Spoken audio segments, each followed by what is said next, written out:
नमस्कार साथियों, the nursing academy YouTube channel पर मैं आप सभी का स्वागत करता हूं।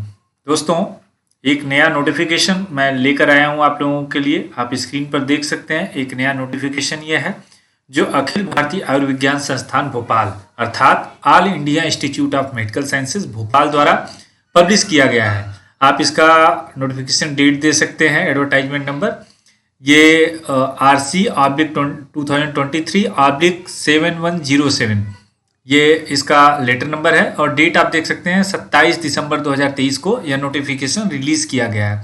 आइए हम नोटिफिकेशन के बारे में डिटेल्स बात करते हैं कि आखिर यह नोटिफिकेशन किसके लिए है, इसमें क्या खास है और क्या क्या चीज़ें इसमें दी गई है।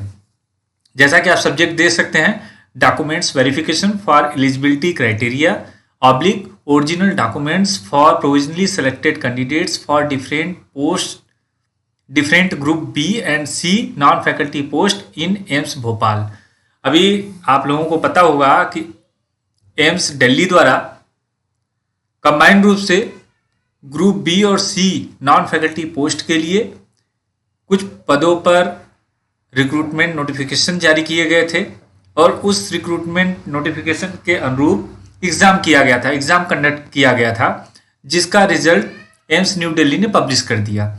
उसके बाद उसने एक नए नोटिफिकेशन से पब्लिश करने के बाद जितने भी एम्स पार्टिसिपेटिंग एम्स थे वहाँ वैकेंसी के हिसाब से, कैंडिडेट्स के मेरिट के हिसाब से, रैंक के हिसाब से उनको सीट अलॉट किया गया है। अब जिस भी यूज़र एम्स में आपको अलॉट किया गया है, जिस भी कैंडिडेट्स को अलॉट किया गया है, वहाँ पर डॉक्यूमेंट्स वेरिफिकेशन की प्रक्रिया अभी विचाराधीन है। तो उसी डॉक्यूमेंट्स वेरिफिकेशन की प्रक्रिया को लागू करते हुए एम्स भोपाल ने यह नोटिफिकेशन निकाला है कि जिन बच्चों को, जिन कैंडिडेट्स को एम्स भोपाल अलॉट किया गया है, उनका जो है डॉक्यूमेंट्स वेरिफिकेशन का डेट, टाइम, वेन्यू इस नोटिफिकेशन में दर्शाया गया है। तो आइए हम बात करते हैं डिटेल्स में। On the basis of provisional result notification of AIIMS Delhi against advertisement number आप देख सकते हैं 239/2023 17 नवंबर 2023 को common recruitment process CRE AIIMS 2023 for direct recruitment of various group B and C post non faculty post in different AIIMS institutes, जिसके बारे में हमने जिक्र कर लिया। तो all such candidates who allotted AIIMS Bhopal in the provisional result in the above said result are hereby intimated to report for documents verification and complete all other formalities as per the schedule and the note below। तो जिन भी बच्चों को AIIMS Bhopal allot किया गया है provisionally result के माध्यम से, उनको डायरेक्ट किया जाता है कि वह जो उनके दस्तावेज सत्यापन के लिए, डॉक्यूमेंट्स वेरिफिकेशन के लिए और जो अदर फॉर्मेलिटीज रहती हैं उसके लिए वह नीचे दिए गए एनेक्सर के तहत दिए गए समय और दिनांक को वेन्यू पर उपस्थित होकर अपने दस्तावेज का सत्यापन कराएं। तो यहाँ पर आप देख सकते हैं 3 सीरियल नंबर इन्होंने दिया है, एनेक्सर 1, 2, 3। तो एनेक्सर 1, 2, 3 इन्होंने संलग्न किया है, उसके बारे में हम बताएंगे। जो एनेक्सर है, एनेक्सर 1 का जो डेट दिया है 3 जनवरी 2024 अर्थात बुधवार को, समय आपका सुबह 9:30 बजे से 10:30 बजे तक है।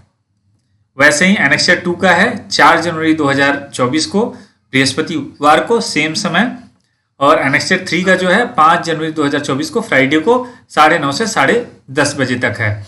वेन्यू आपका है सरदार वल्लभ भाई पटेल भवन एम्स भोपाल, भोपाल के सरदार वल्लभ भाई पटेल में आपका डॉक्यूमेंट का सत्यापन किया जाएगा। अब आइए इसमें कुछ इंपॉर्टेंट नोट्स दिए हैं जो मैं आप लोगों को बता देता हूं। देखिए मेन जो है मैं आपको बताता हूं। The candidates should bring all. अब जिनका भी कागजात सत्यापन है, दस्तावेज का सत्यापन है, उनको क्या क्या लेके जाना है, सबसे पहले हम इसके बारे में बात करते हैं। तो आपको जितने भी ओरिजिनल आपके डॉक्यूमेंट्स हैं in support of their eligibility along with one set of self attested copy of all documents as mentioned in their application form. आप जब ऑनलाइन एप्लीकेशन फॉर्म भर रहे थे तो जो आपने एजुकेशनल क्वालिफिकेशन से रिलेटेड या एक्सपीरियंस से रिलेटेड जो चीज़ें दर्शाई हैं उसके सपोर्ट में आपको ओरिजिनल और उसका एक सेल्फ अटेस्टेड जीरोक्स कॉपी आप अपने साथ कैरी कीजिए। उसके अलावा एडमिट कार्ड जो आपको रिटन टेस्ट के लिए इशू हुआ था उसका एक कॉपी लेके जाइए। कॉपी ऑफ वेरिफिकेशन या allotment letter issued by AIIMS New Delhi. आप लोगों को एम्स न्यू दिल्ली द्वारा वेरिफिकेशन का एक कॉपी मिला होगा कि आपका इस डेट आपका जो डॉक्यूमेंट्स वेरिफिकेशन है वो यहाँ पर किया जाएगा, वो आपको कैरी करना है। अगला है कि आपको डॉक्यूमेंट्स वेरिफिकेशन के दौरान आने जाने का जो खर्चा है, जिसको हम TADA बोलते हैं इन गवर्नमेंट सर्विस, वो आपको नहीं दिया जाएगा। डॉक्यूमेंट्स वेरिफिकेशन में आल्सो कंटिन्यू, तो जो डॉक्यूमेंट्स वेरिफिकेशन का प्रोसेस है वो हो सकता है कि किसी के डॉक्यूमेंट्स में उनको कुछ डाउट हो, कुछ इंक्वायरी हो, तो उसमें टाइम लग सकता है। इसलिए आप लोग 1-2 दिन वहाँ स्टे करने के हिसाब से जाइएगा, उसके अनुसार आप अपना इंतजाम करके जाइएगा। If any candidates fail to report for documents verification as per the schedule mentioned above, अगर कोई भी कैंडिडेट जो शेड्यूल दिया गया है एनेक्सर के तहत अगर उस डेट, टाइम और वेन्यू पर नहीं रिपोर्ट करता है तो उसका जो कैंडिडेचर है वो कैंसिल कर दिया जाएगा, कैंसिल माना जाएगा। जो सर्विस में है, चाहे वो एम्स के ही एम्प्लॉय क्यों ना हो, उनको डॉक्यूमेंट्स वेरिफिकेशन के समय नो ऑब्जेक्शन सर्टिफिकेट आपको कॉम्पिटेंट अथॉरिटी द्वारा प्रोड्यूस करना है। तो ये सब चीज़ें मेन है, आपको ध्यान रखनी है। The final selection will be purely on merit who fulfills all eligibility criteria as per the advertisement number। यह जैसा कि बताया गया है कि यह सिलेक्शन अभी आपका प्रोविजनल है। जो फाइनल सिलेक्शन है वो डॉक्यूमेंट्स वेरिफिकेशन के बाद आपको बता दिया जाएगा। आप उसका एक अलग लिस्ट निकलेगा कि फाइनली कौन कौन सेलेक्ट हुआ, जिनके डॉक्यूमेंट्स ओके होंगे उनको सेलेक्ट किया जाएगा। इसके अलावा अगर किसी भी कैंडिडेट का कोई क्वेरी है तो ये फ़ोन नंबर दिए हैं, टेलीफोन नंबर ऑफिशियल है, इस पर आप कॉल कर सकते हैं ऑफिस आवर्स में। याद रखिएगा, टेलीफोन पर आप ऑफिस आवर्स में कॉल कीजिए या ईमेल आईडी पर आप अपने क्वेरी को रेज कर सकते हैं। उसके अलावा कैंडिडेट्स जो है, इसका एम्स भोपाल का वेबसाइट दिया है, इसको आप कंटिन्यू विजिट किया करिए हर दिन, जिससे कि कोई नया अपडेट हो आपको पता चल जाए। ये मुख्य चीज़ें थी। अब आइए हम एनेक्सर देखते हैं।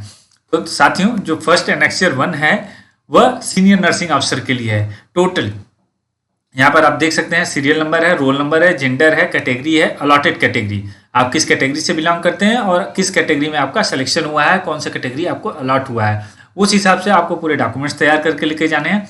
तो आप यहाँ पर देख सकते हैं ये पूरा एनेक्सर 1 का फर्स्ट जो पेज है वो पूरा सीनियर नर्सिंग अफसर का है। ये सेकेंड पेज है, पूरा सीनियर नर्सिंग अफसर के हैं। थर्ड पेज सीनियर नर्सिंग अफसर का है।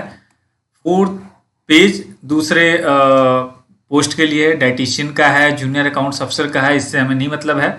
तो मैं खास तौर पर आप लोगों को जो नर्सिंग अफसर का, सीनियर नर्सिंग अफसर का है, वो स्टार्टिंग में ही था एनेक्सर 1 में, और इसके बाद हॉस्पिटल अटेंडेंट का है जो एनेक्सर 2 में है। तो मैं एक बार उसको भी आप लोगों को दिखा देता हूँ। ये आ गया एनेक्सर 2। एनेक्सर 2 स्टार्ट होता है, इसमें भी बहुत सारे पोस्ट के लिए आप यहाँ पर देख सकते हैं। यहाँ पर देखिए हॉस्पिटल अटेंडेंट ग्रेड 3, ये नर्सिंग ऑर्डरली के है, ये एनेक्सर 2 में है।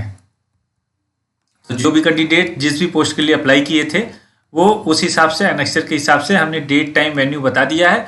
आप उस डेट में, उस समय पर, उस वेन्यू पर पहुंचकर अपने जो डॉक्यूमेंट्स है, जो कागजात हमने बताए, वो कागजात आप लेकर जाइए, वहाँ अपने डॉक्यूमेंट्स को सत्यापित कराइए। और अगर कोई दिक्कत आता है तो वहाँ पर जो डॉक्यूमेंट्स आपका चेक करने की जो अथॉरिटी है, आप उनसे क्लियरली उनसे बात कर सकते हैं और आपको वहाँ गाइड करेंगे। इसके अलावा भी वो नंबर दिया है, जिसको भी कोई समस्या है वो वहाँ पर आप फ़ोन करके या मेल के थ्रू आप अपना समस्या पूछ सकते हैं। तो यही मेन था जो नर्सिंग अफसर या नर्सिंग ऑर्डरली के जो पोस्ट के लिए अप्लाई किए थे वो अपना देख सकते हैं। इसका PDF मैं ग्रुप में, टेलीग्राम ग्रुप है हमारा, उसमें शेयर कर लेंगे। जो भी टेलीग्राम ग्रुप ज्वाइन नहीं किए हैं वो ज्वाइन कर लें। उसमें हम ऑल इम्पॉर्टेंट जो नोटिफिकेशंस रहते हैं, PDF रहते हैं, हम उपलब्ध कराते रहते हैं। इसके अलावा आप हमारे डिस्क्रिप्शन कमेंट बॉक्स में भी अपने क्वेरी को रेज कर सकते हैं। हम पूरा प्रयास करेंगे आपके क्वेरी का सोल्यूशन करने के लिए। आशा करता हूँ हमारा ये वीडियो आप लोगों को पसंद आया होगा। अगर पसंद आया लाइक कीजिए, शेयर कीजिए, सब्सक्राइब कीजिए। बने रहिए the nursing academy YouTube channel पर for all kind of genuine and authentic notification, nursing related knowledge. Thank you.